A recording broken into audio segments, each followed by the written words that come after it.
네, 반갑습니다.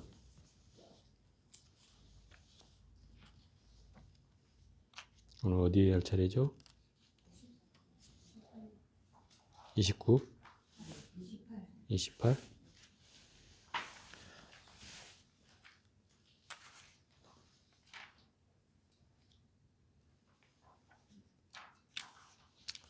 전번 시간에는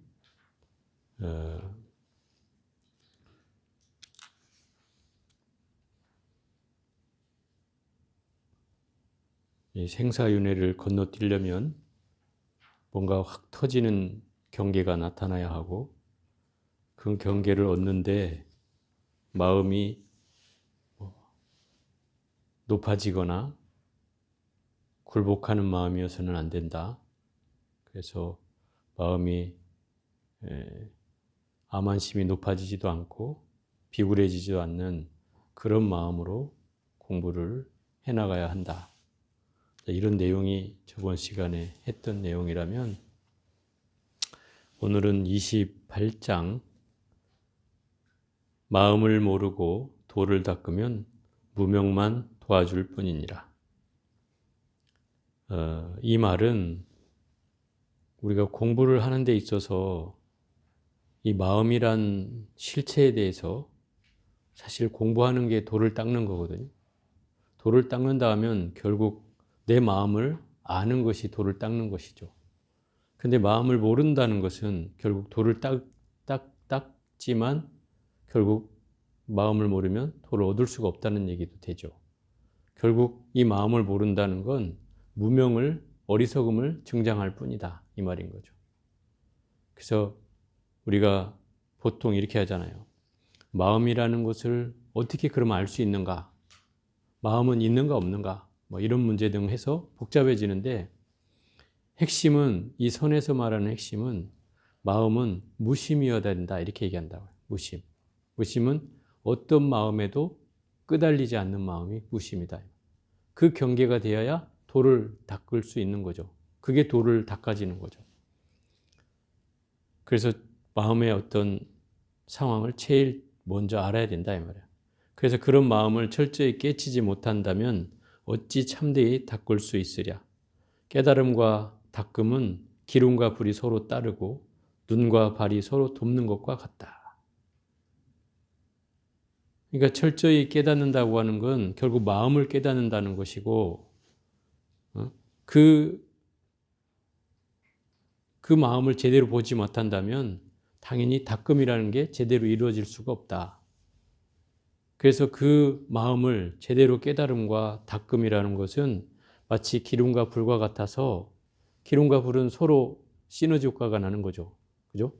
불에다 기름을 얹든 기름에다 불을 얹든 어쨌든 불은 더 활활 타오르게 되겠죠. 더 잘 되겠다, 이런 뜻이죠. 또 눈과 발이 서로 돕는 것 같다. 내가 눈으로 보고 있고 발은 따라오잖아요. 그죠? 그러면 내가 가는 방향에 따라서 발은 따라오니 서로 도움이 되는 관계죠. 그래서 뭔가 이 깨달음과 닦음이라는 것은 서로 이런 관계를 갖는 것이다. 근데 조건은, 전제 조건은 그 마음을 제대로 봐야 된다, 이 말이에요. 제대로 알아차려야만이 이 깨달음과 닦음이 제대로 이루어진다는 뜻이죠.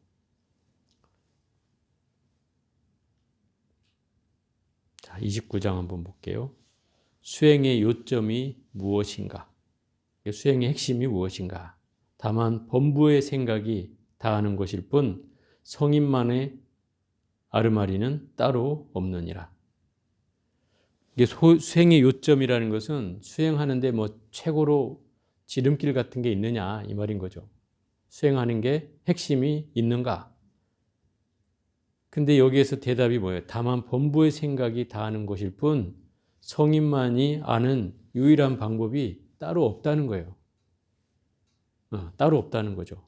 성인만이 아는 다른 방법이 없다는 거예요. 그러면 뭐를 없애면 되는 거예요? 생각만 없애면 된다, 이 말인 거죠. 본부의 생각이 닿으면 그게 수행의 요체라는 거예요. 그럼 생각을 다하는 방법이 뭘까? 이게 이제 우리에게는 핵심이죠. 생각을 어떻게 하면 생각이 다해질까요? 여러분들 생각을 어떻게 하면 다 없애줄 수 있을까요? 없애질까요? 어? 생각이 없어질 수 있을 것 같아요?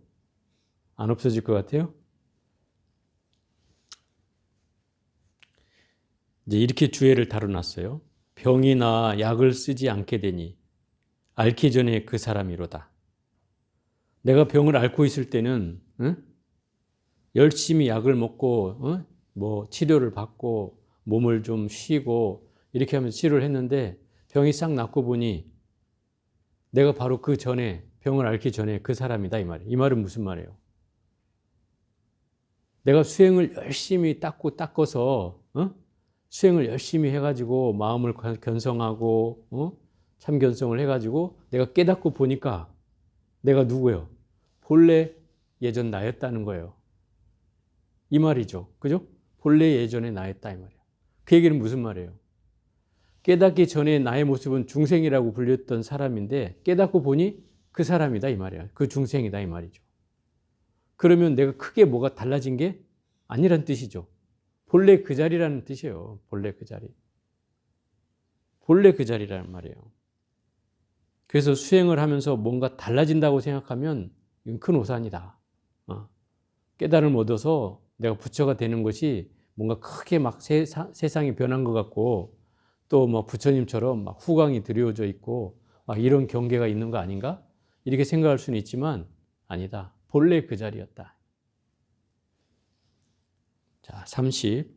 중생의 마음을 버리려 하지 말고 다만 제 본성을 더럽히지 마라. 정법을 구하는 것이 곧 사땜이니라. 버리고 구하는 것이 다 더럽힘이다. 자, 이 말이 어려우면서도 쉬운 말이고 쉬우면서도 어려운 말인데요. 우리가 수행을 한다는 것, 깨달음을 얻고자 한다는 것은 어떤 거예요? 결국 나의 잘못된 마음을 없애는 거죠. 그죠?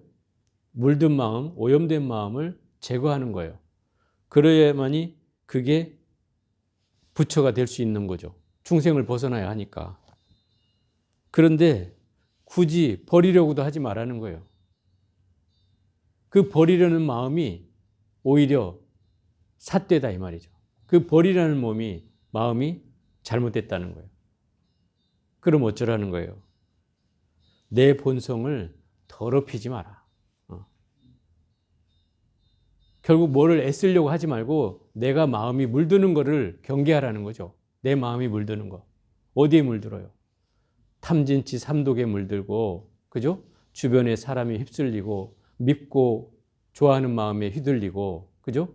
취하고 버리는 마음에 휘둘리고, 옳고 그른 마음에 휘둘리는 그런 경계에 쫓아가지 말고 내 마음이 깨끗해져라 이 말이에요. 청정해지라 이 말이죠. 그러면 내 마음이 청정해지면 그것이 바로 정법을 구하는 일이다 이 말이에요. 굳이 마음을 버리려고 하면은 그것이 삿대지는 길이다 이 말이야. 억지로 구하지 말라는 거죠. 왜? 본래 갖춰져 있기 때문에 그렇다 이 말이야. 내가 본래 갖춰져 있어. 그런데 억지로 구하려고 하면 이 경계가 어때요? 끊임없이 애써서 뭔가 새로운 것이 있는 것 마냥 하지만 그게 아니라 본래 그 자리를 우리는 알아챌 뿐이다. 그래서 굳이 뭘 버리고 내 마음을 버리고 또 새로운 걸 정법을 구하고 이런 일들은 다 더럽힌 일이다 이 말이죠. 오히려 더 마음을 괴롭힐 뿐이다 이 말이에요. 그래서 이런 표현은 아마 언젠가는 했던 것 같은데 기억이 언제인지는 잘 기억은 안 나지만 예를 들어서 이런 거죠. 부처님의 경전이 다 마구니의 말이다. 어디서 나왔죠? 그죠? 원각경 40장이 다 원각경이었나? 열반경 40품이 다 마구니의 말이다. 나왔죠? 이런 말들이 바로 여기에 해당될 수 있는 말이죠. 우리가 경계에 걸리면 어떤 것도 장애일 수밖에 없다는 거예요. 결국 부처님도 때론 내가 한 경계를 넘고 나면 부처님도 때론 장애가 될 수 있다 이 말이죠. 왜? 우리는 부처님에 대한 엄청난 그 예경과 우러름의 대상으로 삼잖아요. 그래서 모든 건 부처님이 기준이어야 된다고 얘기는 하지만 정작 우리가 살불살조라 해서 부처도 죽이고 조사도 죽여라 하는 말을 하는 것은 바로 그런 현상에 대한 집착을 없애라는 뜻이거든요. 거기에서도 걸리지 마라. 이런 경계를 설명하고 있는 거죠. 자, 31장. 번뇌를 끊는 것이 이승이요 번뇌가 나지 않음이 대열반이라. 여기서 이승이라고 하는 말은 이 성문 영각을 이승이라고 해요. 성문승, 영각승. 이 두 개가 이승이란 말이에요. 삼승 그러면 성문, 영각, 보살. 이 세 가지가 삼승이에요. 그래서 예를 들어서 뭐 법화경에서는 그런 얘기를 많이 하죠. 회삼규일이다. 그래서 세 가지가 모여서 하나로 이루어지는 게 있는데 성문, 영각, 보살이 모여서 부처를 이룬다 이 말이죠. 그래서 성문, 영각, 보살은 방편문이라 그래요. 방편문. 중생을 위해서 중생들이 예를 들어 보살 수행을 하라고 하니까 보살행은 너무 어렵다 이 말이에요. 왜? 자기 걸 다 버리고 모든 중생을 위해서 헌신해야 되니 그게 쉽지는 않잖아요. 그게 어렵자. 그래서 그러면 출발을 자 성문성으로 하자. 성문성은 어떤 사람들이냐면 부처님 말씀을 듣기만 하는 사람들이에요. 듣기만 하는 사람들. 예를 들어서 이렇잖아요. 불교를 공부한 사람들 중에도 나는 부처님 말씀만 그냥 들을래. 유튜브 찾아보고 뭐 스님들 하신 말씀 듣고만 난 그걸로 만족해. 그런 사람들 있잖아요. 그런 사람들이 성문성인 거예요. 그러니까 나는 실제로 수행하지 않고 마음 공부하지 않고 나 그 마음 공부 어려우니 그냥 듣는 것만 할래. 그러면 이런 성문성이 출발이 이런 사람도 있다 이 말이죠. 이렇게 해도 깨달음을 얻을 수 있는 건 아니지만 그래도 일정 부분 안 하는 것보단 번뇌가 사라질 수 있는 경계는 되죠. 또 두 번째 경계가 바로 영각승이라는 건데 이 영각승은 12영계를 깨달은 사람으로 그 혼자만 깨닫겠다는 사람이다 이 말이에요. 혼자만. 그래서 독각승이라고도 해요. 홀로 독자 써서 혼자만 깨달음을 얻겠다는 사람이다. 그러면 다른 사람의 깨달음을 어쩐다는 거예요? 돌아보지 않는다는 거죠. 외면한다는 거죠. 자기 혼자만 깨닫는 거니까. 굉장히 이기적인 거죠. 그래서 이 두 가지 부류를 이승이라고 해요. 성문승, 영각승. 이걸 이승이라고 한다 이 말이에요. 이 사람들은 뭐 온각경에도 나오지만 절대로 깨달음을 얻을 수 없다고 얘기해요. 이 두 가지 부류는. 왜? 현상의 장애는 사라질 수 있으나 본래 본질적 장애가 사라지지 않으므로 결국 부처가 될 수 없다. 이런다 이 말이에요. 그리고 이 이승은 예를 들어서 초기 경전, 부처님 당시에 해놓은 말씀에는 이 번뇌라고 하는 것이 끊어야 될 대상으로 얘기하고 있다 이 말이에요. 끊어야 될 대상으로. 번뇌는 다 끊어야 된다. 단번뇌를 많이 얘기하고 있죠. 그런데 이게 대승불교권에 오면은 번뇌가 끊어지는 것은 할 수 있는 것이 아니라 번뇌가 나지 않게 하는 것이다 이 말이야. 이렇게 표현한다 이 말이야. 끊어지는 것과 나지 않는 건 엄청난 차이가 있어요. 무슨 얘기냐면 끊어진다는 것은 끊어질 대상이 있다는 뜻이고 끊어질 주체가 있다는 뜻이다 이 말이에요. 그죠? 그럼 주객이 나눠져 있는 거죠. 이것을 너와 나가 있다고 얘기하는 거죠. 내가 끊어야 될 사람이 있고 끊을 대상이 필요하잖아요. 그런데 나지 않는 것은 주관과 객관이 나와 너가 사라지는 경계다 이 말이에요. 이미 생겨난 바가 없어. 본래 그 자리이기 때문에. 이게 대열반이다 이 말이에요. 그 자리가 바로 우리가 깨달음으로 나아가야 될 자리인 거죠. 그래서 이 불교 수행은 끊어내는 것이 문제가 아니라 거기에도 떨어지지 않는 거예요. 그래서 주객이 사라지는 경계, 너와 나가 없는 경계, 본래 그 자리로 돌아가는 경계를 찾아야 한다는 거예요. 그게 바로 번뇌가 나지 않는 대열반이라는 거죠. 그런 경계를 이 31장에서는 얘기하고 있어요. 이 32장 모름지기 마음을 비우고 스스로를 비추어 봐 인연 따라 일어나는 한 생각이 남이 없다는 것을 믿어야 한다. 결국 우리가 공부를 한다는 것은 내 마음을 허공과 같이, 내 마음을 하늘과 같이 텅 비워서 스스로를 비춰볼 수 있도록 해야 된다는 거죠. 마음이 텅 비워지면 마치 내 마음이 거울과 같이 보인다 이 말이에요. 이것은 실제로 내가 거울이 된다는 뜻이 아니라 내 마음이 움직임이 거울을 보듯이 훤히 보인다는 뜻이에요. 텅 비어 있으면. 그 얘기를 하고 있는 거예요. 그래서 인연 따라 일어나는 한 생각이 무생함을 믿어야 한다. 우리가 생각이 일어나는 것은 인연에 따라서 일어났다 사라지는 것 뿐이에요.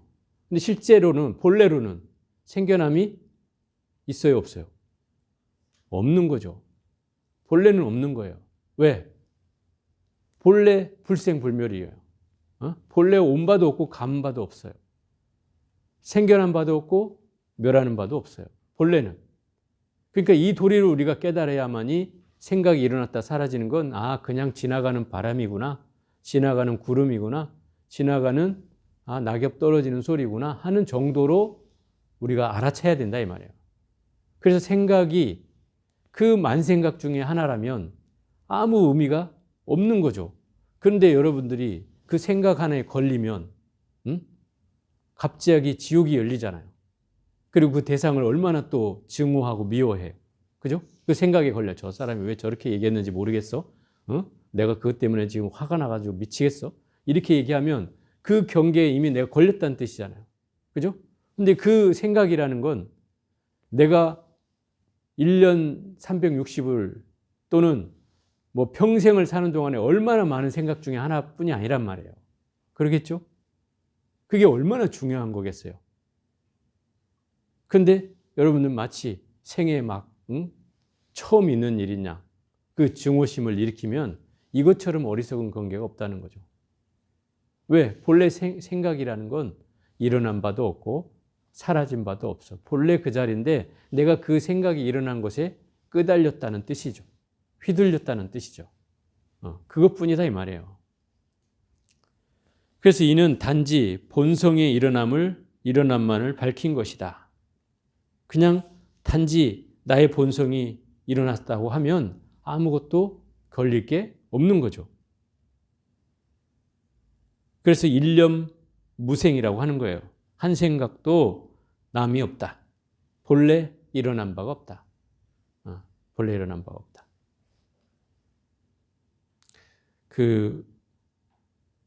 이쪽 33까지 하고 얘기할까요? 살생, 도둑질, 음행, 거짓말 등이 일심에서 일어났음을 살펴보라. 그 일어나는 곳이 오히려 고요한데 무엇을 다시 끊으리? 이 말은 이런 뜻이에요. 우리가 누굴 죽이고 싶은 마음이 있거나 뭘 훔쳐가고 싶은 마음이 있거나 또는 음행이 일어나 삿된 마음이 사음이 일어나거나 또는 거짓말을 하는 상황이 일어났다고 쳐봅시다. 그러면 그 마음이 일어난 마음과 본래 마음과 다른가요? 같은가요? 네? 같은 사람이니까 같아? 그 마음에서 나오는 거예요. 똑같은 마음에서 나온다.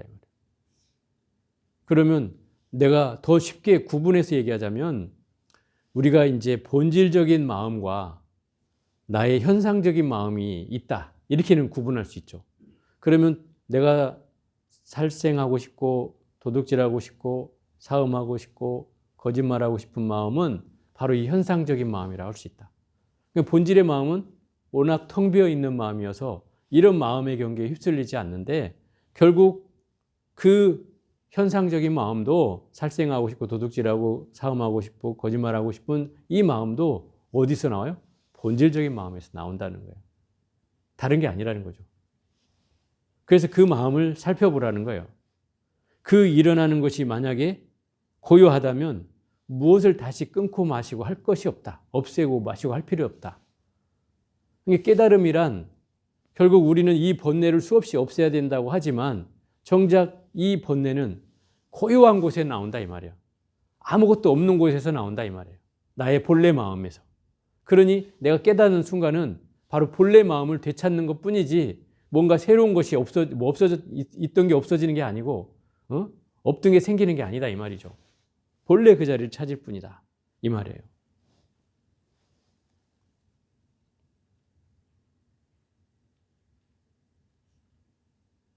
예를 들어서 이런 거죠. 어떤 사람이 여행을 이렇게 가서 여행이라고 하니까 좀 그렇고 사찰에 이제 그 수련을 하러 수행을 하러 갔어. 절에 며칠을 묵으면서 이제 수행을 하는데 어느 날 갑자기 그 자기 남편이 떠올라서 막 눈물이 쭈르르 흐르는 거야. 그 왜 남편 생각이나 눈물이 흘렸냐면 남편이 불쌍하다는 생각이 드는 거예요.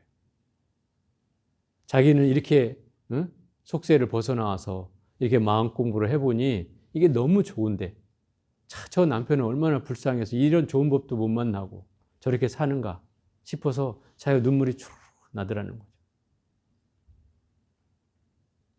그래서 근데 내가 집에 가서 남편을 딱 만나면 갑자기 막 화가 치밀고 답답해져 오고 아우 저 화상 하는 마음이 막 일어난다 이 말이에요. 근데 며칠 떨어져 있었다고 갑자기 남편이 불쌍해졌어. 그럼 이 마음은 같을까요? 다를까요? 에? 불쌍하게 여기는 마음과 딱 만났을 때 막 화가 치밀어 오르고 답답한 마음이 같을까 다를까? 에? 같다? 다르다? 다른 마음이 아니에요. 같은 마음이에요. 결국 내가 좋아하는 마음을 일으키면 이걸 흔히 선심이라고 그래.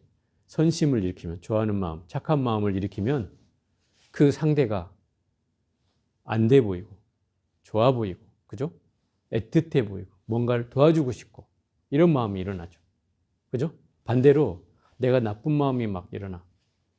나쁜 마음이 일어나면 그 상대가 미워지고 짜증이 나고 야단을 치고 싶고 시비하게 되고 이런 마음이 일어나는 거죠. 그죠? 근데 이 경계는 그 사람이 남편이냐 자식이냐를 이렇게 딱 대비해 보면 여러분들이 아마 비슷하게 이해가 될 거예요. 여러분이 사랑하는 아들을 딱 보면 어때? 막 화가 나? 화가 안 나죠? 막 입가에 저절로 미소가 지어져. 그리고 그 아들만 보면 막 활짝 웃어지고 마음이 막 내가 막 눈 녹듯이 억장이 있었던 것도 눈 녹듯이 녹아.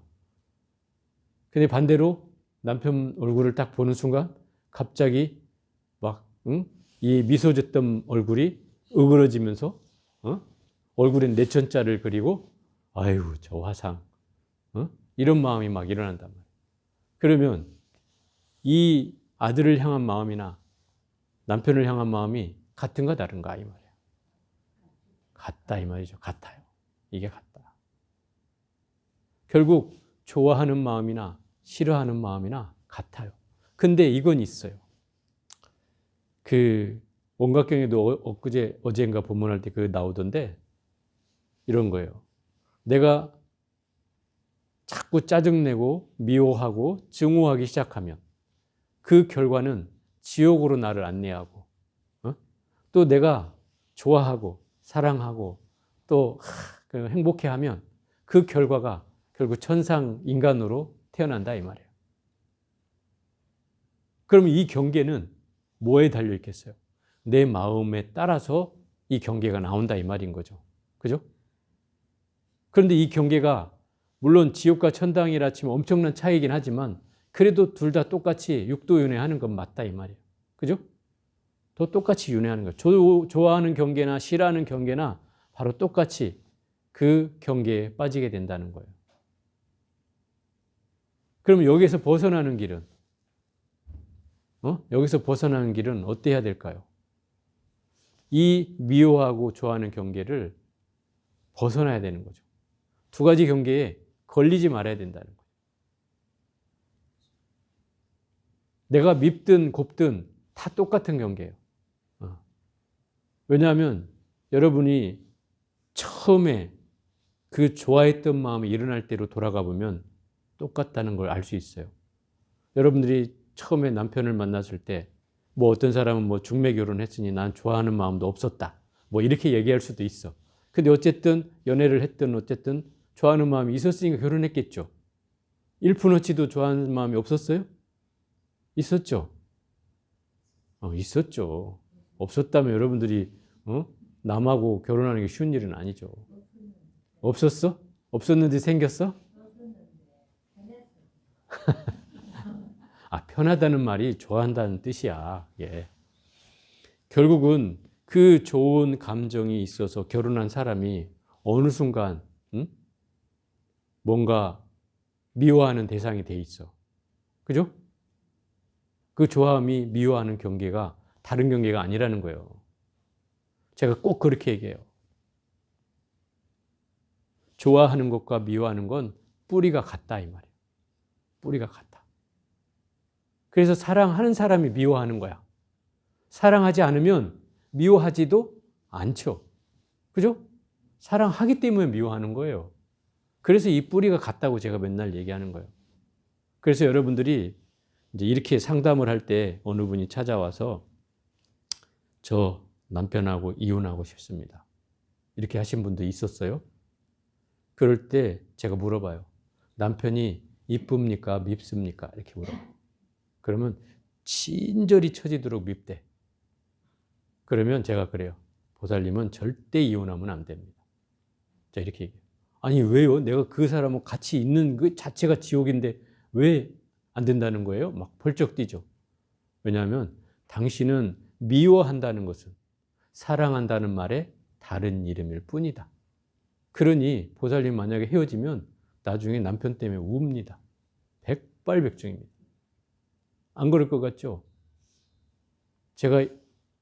사실 제가 뭐 10년을 상담을 했으니까 그 중에 이혼한 사람도 있었겠죠. 그죠? 제가 일부러 하라는 사람도 있었어요. 근데 그 사람조차도 나중에 후회를 해요. 네? 그래서 그게 쉬운 문제가 아니라는 뜻이죠. 왜냐하면 제가 그 사람을 이혼을 시킨 이유는 먼 일이 날 것 같기 때문에 시킨 거예요. 목숨의 위협이 느껴졌었던 순간들이 있었기 때문에 그랬던 거죠. 웬만하면 제가 이혼을 시키겠어요. 왜? 이 업이라는 건 그런 거예요. 그러면 10명 중에 9명은 다 밉고 싫어서 그만하자는 거예요. 근데 그거는 좋아하는 말이 다름일 뿐이다 이 말이야. 그러니 절대 이혼할 수가 없는 거죠. 예를 들어 이혼하려면 어떤 조건이 갖춰져야 되냐면 제가 이렇게 얘기를 하죠. 남편을 봐도 남이라고 생각되고 아무 생각이 일어나지 않아. 저 사람한테 뭘 잘해줘야 되겠다는 생각도 없고 밥을 차려줘야 되는 생각도 없고 아무것도 하고 싶지 않아. 그냥 남이야. 이렇게 인식되면 그건 남하고 사는 거니 떨어져 살아야죠.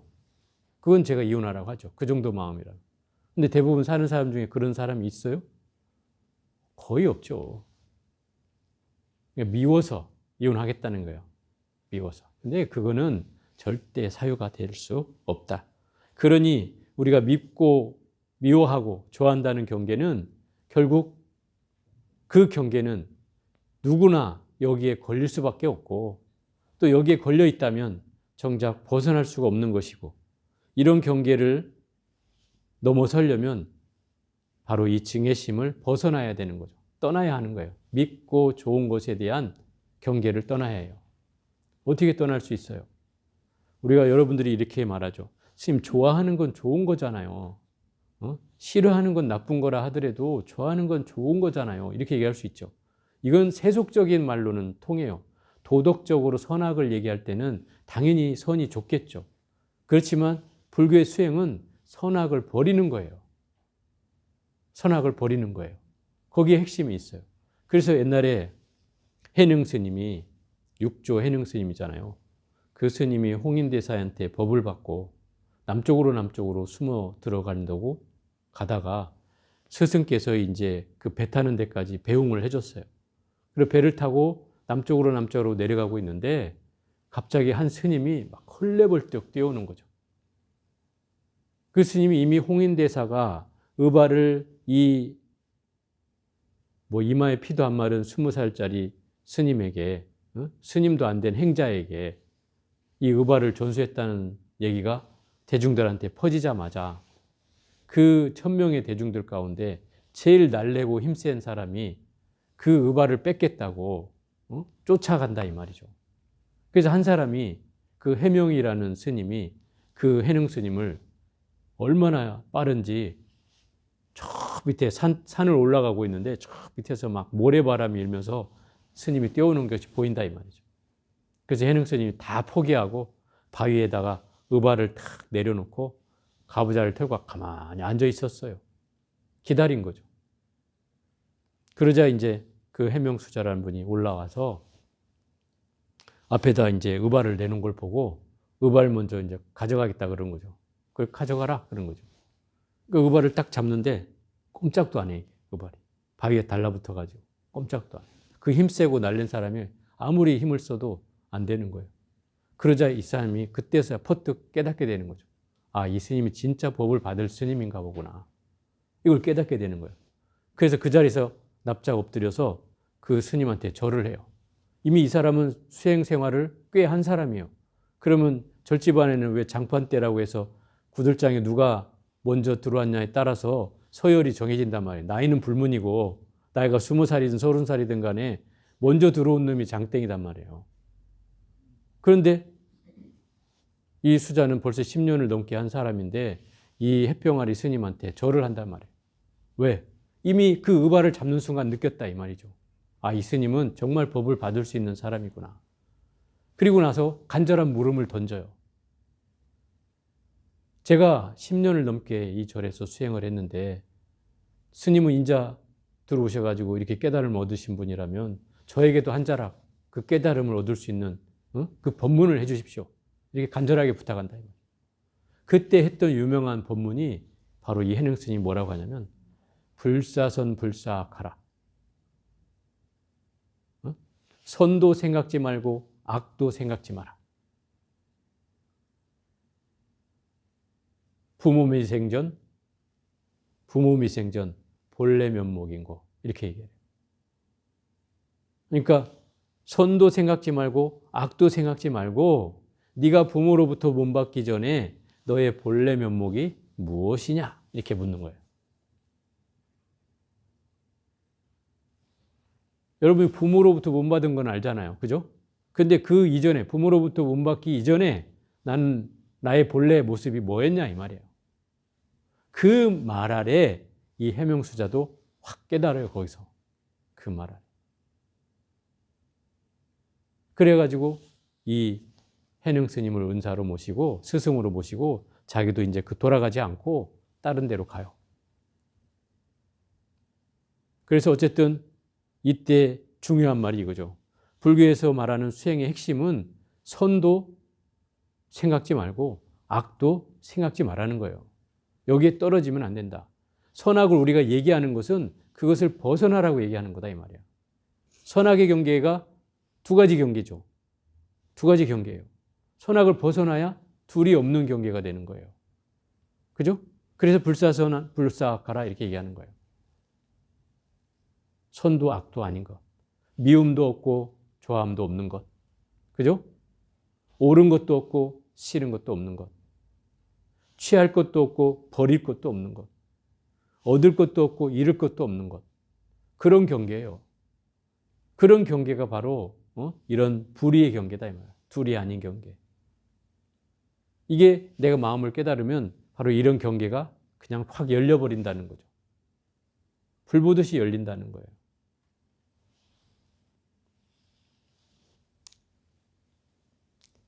그래서 본래 마음은 성품이고 지금 이렇게 떠있는 살생하고 도둑질하고 음행하고 거짓말 등의 하는 마음은 상이다 이 말이에요. 상. 이거 현상의 마음이다. 눈으로 보여지고 드러나는 마음이다 이 말이에요. 이게 상이에요. 그래서 이는 성과 상을 함께 밝힌 것이다. 이렇게 얘기하죠. 본래 그 자리는 아주 고요한 자리이고 거기에서 일어나서 내가 살생하고 도둑질하고 사음하고 거짓말하는 건 바로 현상의 마음이다. 이게 상해 같은 거다. 그런데 이 마음이 성과 상이 한 자리에서 나온다 이 말인 거죠. 그걸 얘기하고 있는 거예요. 이 주에까지만 해볼게요. 평까지. 경에 한 생각도 일어나지 않아야 무명을 아주 끄는 것이라 한다 하였고 생각이 일어나면 즉시 깨달아라 하였다. 그러니까 생각도 일어나지 않는 것, 불기일념, 한 생각도 일으키지 않은 것, 이것이 영원히 무명을 끊어내는 일이다. 생각이 안 일어난다면 너무 좋은 일이죠. 그죠? 또 염기즉각. 그러면 생각이 일어나는 것이 일어나지 않게 하려면 어떻게 해야 되느냐? 염기즉각이라는 거죠. 생각이 일어나는 순간 알아차려야 된다는 거죠. 그걸 깨달아야 된다는 거예요. 내가 생각했구나. 그래서 여러분한테 맨날 제가 하잖아요. 생각할 때마다 어떻게 하라고 해요? 나무불 하고 내려놓으라고 하죠. 강경을 하든 사경을 하든, 그죠? 참선을 하든 생각이 일어나는 순간 알아차리면 나무불 하고 또 다음으로 나아가는 거예요. 그 알아차리는 것이 수행의 시작이자 끝이에요. 그게 다예요. 뭐 특별할 게 있는 게 아니에요. 거기서부터 시작되고 거기서 끝나는 거예요. 그러니 여러분들이 뭔가 공부가 제가 안 됩니다. 이렇게 얘기하는 사람들은 거기에 문제가 있는 거예요. 생각을 보는데 문제가 있다 이 말이에요. 생각을 보지 않거나 또는 여러분들 하는 말로 스님 그거 언제 다 그거 맨날 하고 있어요. 생각이 수도 없이 일어나서 맨날 나무를 하다 보면 언제 끝날지도 모르겠어요. 이렇게 얘기한다 이 말이에요. 그래서 의도적으로 이걸 빼먹고 넘어간다 이 말이에요. 그러니 이 습관이 없어지겠냐 이 말이에요. 생각하는 습관이 없어질 수 있어요? 이렇게 그럼 백날 해도 안 없어져요. 여러분이 평생을 해도 안 없어져요. 이렇게 해가지고. 그래서 시간이 걸리더라도 생각이 일어날 때마다 알아차리고 나무불을 하라고 하는 거예요. 그게 반복돼야 그 힘이 커져서 나중에는 내가 생각이 일어나려고만 해도 내가 알게 되는 거예요. 알아차리게 되죠. 그럼 생각이 일어나지겠어요? 알아차린 순간 사라지는데? 그럼 계속 생각은 일념불생이 되는 거죠. 생겨나지가 않아요. 생겨난 바가 없어지는 거죠. 이런 도리가 바로 이 안에 있다는 거예요. 그러니 우리가 마음이라고 하는 경계는 끊임없이 어떤 경계를 일으키느냐 일으키지 않느냐가 아니라 그 일으킨 것에 대해서 내가 나는 왜 이런 생각을 했지 하고 자책하고 후회하는 경계가 아니라 일어나는 경계를 즉시 알아차리는 거예요. 그리고 그 알아차림을 통해서 다시는 이 생각이 일어나지 않게끔 계속 그 기조를 유지해 가는 거죠. 중요한 게 핵심이 그거예요. 생각을 없앨 수는 없어요. 그렇지만 생각을 알아차린 순간 생각은 사라진다는 거예요. 그래서 생각이 계속 알아차리고 있으면 생각이 일어날 수 있어요? 없어요? 안 일어나죠. 그게 무생인 거예요. 생겨난 바가 없는 거예요. 본래. 그렇게만 되면. 근데 우리는 그 틈을 놓치기 때문에 그 틈을 파고들어서 또 생각이 일어나게 되는 거죠. 이런 경계를 우리가 이제 마음 공부라고 할 수 있어요. 그래서 이 마음 공부는 어렵지만 또 쉽고 쉽지만 또 어렵고 그렇습니다. 그래서 옛날 선사들이 뭐라고 얘기하냐면 이 마음 공부는 세수할 때 코 만지기보다 쉽다. 여러분 코 만지지 못하는 사람 있어요? 세수할 때? 그것만큼 쉽다는 거예요. 그런데 이게 또 어렵기로 말하면 낙타가 바늘구멍을 통과하는 것 마냥 힘들고 어렵다는 거죠. 왜? 어렵다고 생각할수록 답이 없어져요. 그래서 제가 늘 얘기하잖아요. 이 참선하는 데 있어서 마음 공부는 쉽게 생각해야 된다. 어렵게 생각하면 너무 힘들어져요. 그래서 쉽게 생각하라. 쉽게 생각하는 건 내가 집중이 되는 순간이 나의 본질이 다 있는 것이고 내가 그걸 놓치는 순간이 이 현상계에 끄달리고 있는 순간인 거예요. 그것만 집중하면 돼요. 여러분이 그러면 집중될 때가 이게 내 본성이 발현되고 있구나. 이렇게 알면 되고 또 그 현상계에 끄달려서 자꾸 마음이 휘둘리면 내가 현상계에 끄달리고 있구나. 이렇게 알면 되는 거예요. 그 두 가지 경계밖에 없어요. 결국 내가 집중되고 알아차리면 나의 본질에 맞닿게 되는 거고 그걸 놓치고 또 주변 경계에 끄달려가면 내가 현상에 끌려가고 있구나 하는 경계라는 거죠. 이 두 가지 경계만 내가 제대로 알면 이 마음 공부는 여기에 다 요처가 있어요. 수행에 아까 핵심이 없다 그랬는데 수행의 핵심이 여기에 있어요. 두 가지 경계. 그래서 맨날 부처님이 그 두 가지 경계를 끊임없이 얘기하는 이유예요. 번뇌와 불이, 생사와 열반, 에? 뭐 이런 경계, 미워하고 싫어하는 경계, 뭐 옳고 그름의 경계, 취하고 버림의 경계, 얻고 잃음의 경계 등등의 이런 경계를 수없이 얘기하는 이유는 거기에 요처가 있다는 거예요. 거기에. 그 요처를 우리가 잘 알아차리면 거기에서 모든 게 넘어가는 거예요. 불의의 경계로, 둘이 아닌 경계로 나아가게 된다는 거예요. 자, 오늘은 여기까지 해보겠습니다.